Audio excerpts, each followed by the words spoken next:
గజం భూమి 14,000 రూపాయలతో 180 గజాల భూమి కేవలం 25 లక్షలు మాత్రమే. గట్కేసర్ ఓఆర్ఆర్కి 15 నిమిషాల దూరంలో. చంద్రబాబు నాయుడు గారిని ఎలా మెప్పించారు చెప్పండి టికెట్ కోసం?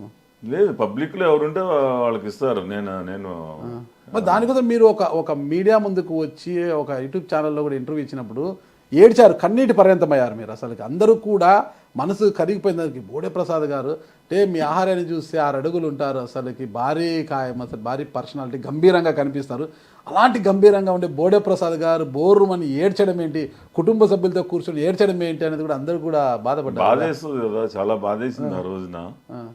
బాధలో వచ్చినాయి కన్నీళ్ళు. హ్యాపీ అంతా చంద్రబాబు గారు టికెట్ అనౌన్స్ చేసిన వెంటనే? లేదు అని మళ్ళీ సీట్ అనౌన్స్ చేసినా ఎవరికైనా ఉంటుంది కదా సంతోషం. అయితే ఇప్పుడు మీరు ఎమ్మెల్యే అయ్యారు, ఇక భవిష్యత్తులో ఇక్కడ మీకు ప్రత్యర్థి అనేవారే లేకుండా చేసుకున్నారు కదా, ఎలా సాధ్యమైంది అది? అది ఎవరంటారు ప్రత్యర్థి? రాజకీయాల్లో ఈ రోజు ఉన్నది రేపు ఉండదు, రేపు ఉన్నది ఈ రోజు ఉండదు. మనం నిత్యం ప్రజల్లో ఉండి ఎటువంటి తప్పు లేకుండా ఉంటే ప్రజలే కోరుకుంటారు మనల్ని.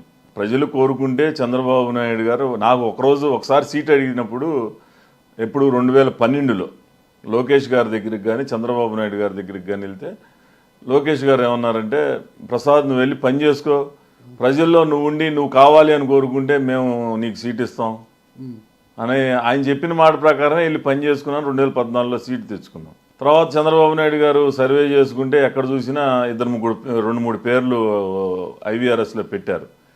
95% బోడే ప్రసాద్ కావాలని ఆ రోజు వచ్చింది 2014లో. మరి సీట్ ఇచ్చారు, గెలిచాం భారీ మెజార్టీతో. ఈరోజు మొన్న ఐవీఆర్ఎస్లో చాలామంది పేర్లు పెట్టారు, 99% బోడే ప్రసాద్ కావాలని వచ్చింది. ప్రజలు కోరుకున్నారు కాబట్టి నాకు సీట్ ఇస్తారు. నాదనే కాదు, రాష్ట్ర వ్యాప్తంగా కూడా చాలా చోట్ల అదే జరిగింది. ఓడినా ప్రజల వద్దకు వెళ్ళి అభివాదం చేస్తూ మీరు వెళ్ళారు, గెలిచినప్పుడు కూడా అలాగే వెళ్ళారు. మొన్న గెలిచినప్పుడు నేను ప్రతిరోజు తిరుగుతూనే ఉంటానుగా. మీరు ప్రతిపక్షంలో ఉన్నప్పుడు మీ ప్రత్యర్థి అప్పటి అధికార వైఎస్ఆర్ కాంగ్రెస్ పార్టీ ఎమ్మెల్యే కొలుసు పార్థసారథి గారి పైన చాలా కామెంట్స్ చేశారు. సీన్ కట్ చేస్తే ఇదే పార్టీకి వీర విధేయుడు మీరు, చంద్రబాబు నాయుడు గారికి ఒక భక్తులు లాంటి వారు, ఇంత ఉన్నా మీకు మంత్రివర్గంలో చోటు దక్కలేదు. కానీ కొలుసు పార్థసారథి ఎవరు మీరైతే మీరు కామెంట్స్ చేశారో ఆ కొలుసు పార్థసారథి గారు మీ పార్టీలోకి వచ్చి నూజివీడు నుంచి ఎమ్మెల్యేగా గెలిచి రోజు మంత్రి అయ్యారు. ఎలా చూడొచ్చు అంటారు? అసలుకి నాకు మంత్రి నేను అసలు ఎక్స్పెక్ట్ చేయింది నాకు ఎందుకు ఇస్తారు? నేను అడగలేదు, నాకు రాదు కూడా. నేను ఇంకోసారి చెబుతున్నాను, ఇంకా 4 సార్లు కాదు 5 సార్లు గెలిచినా నేను మంత్రి రావను. అవరా? కారణం ఎందుకు అలా? నేను కోరుకోలేదు. అంటే మీరు కోరుకోకపోయినా కూడా పార్టీ కోరుకుంటేనే ఇస్తుందంటారా? మనకి సమర్థులైతే సమర్థులు అనిపిస్తే పార్టీ సమర్థులైనా ఇక్కడ కులాలు ఈక్వేషన్స్ అన్ని రకాలుగా ఉంటాయి. మీ ఇంటర్వ్యూలోనే ఒకసారి చెప్పాను నేను, కమ్మ కులంలో అనేది మీదే పద్ధతి ఇంకా తిరుగుతానే ఉంటుంది. ఇప్పుడు తెలుగుదేశం పార్టీ అంటే కమ్మ కులం అనేది అందరూ అనుకుంటారు.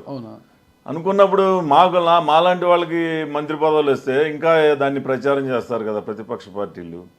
అన్ని సామాజిక వర్గాలు పార్టీకి అవసరం కాబట్టి ఆ ఈక్వేషన్స్ లో ఇతర సామాజిక వర్గాల వాళ్ళకి ఎక్కువ ప్రాధాన్యత ఇవ్వాలా. అంటే కమ్మ కులస్తులు కూడా మంత్రులుగా ఉన్నారు కదా? ఉన్నారు, ఒకళ్ళిద్దరు ఉన్నారు. ఓకే, ఆ ఒకరిద్దరిలో భవిష్యత్తులో మీరు ఉన్నారు అయితే?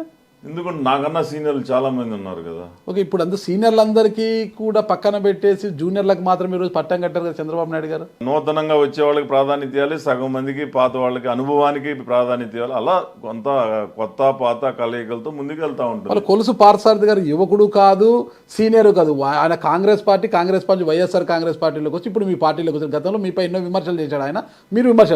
మరి కొలుసు సామాజిక వర్గ ప్రాధాన్యత అంతేనా? అంటే ఆ సమాజ వర్గానికి చెందిన వారు ఎవరు లేరంటారా? ఇక మీకు బీసీ సమాజ వర్గం ఉండొచ్చు, కానీ మరి చంద్రబాబు నాయుడు గారి కన్నా గొప్పగా ఆలోచించే వ్యక్తులు అయితే కాదు కదా. బోడే ప్రసాద్ గారు ఎవరితో అయితే యుద్ధం చేశారు గతంలో, ఆయన ఈరోజు మంత్రి అయ్యారు కదా, అసలు మీరు ఎలా ఫీల్ అవుతున్నారు? నా కాన్స్టిట్యున్సీ నుంచి కాదు కదా అది, నూజివీడు నియోజకవర్గం. నాకు ప్రత్యేకంగా ఇప్పటికీ ఒక వర్గం అనేది ఉంది కదా. ఉంటారు, దానికి ఇబ్బంది ఉంది. నాతో అందరూ వాళ్ళు కూడా కలిసిపోయారు, వాళ్ళు కూడా కలిసి ప్రయాణం చేస్తున్నారు. కలిసి ఆయన మంత్రి అయినా ఒకసారి కలిసారా, విష్ చేశారా? ఒకసారి అండి, ఎప్పుడు కలుస్తానే ఉంటాం. కొలుసు పార్థసారథి గారితో కలుస్తుంటారా? ఏదో కార్యక్రమంలో కలుస్తానే ఉంటాం కదా. ఏదో కార్యక్రమం ప్రతిసారి కలుస్తుంటామంటే నాకు అది అంత అంటే పని ఉంటే వెళ్తాను, ఏం తప్పేముంది దానిలో. ఓకే, వెళ్ళారు ఇంతకుముందు? అంతే పాత విషయాలన్నీ ఏమి కూడా లేవా?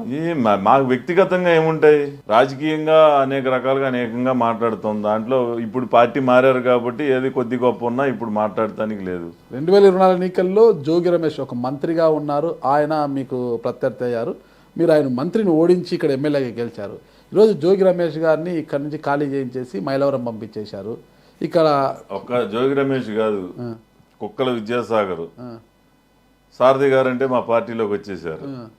జోగి రమేష్, నేను 3 సార్లు పోటీ చేశాను, 3 ఇక్కడ లేరు.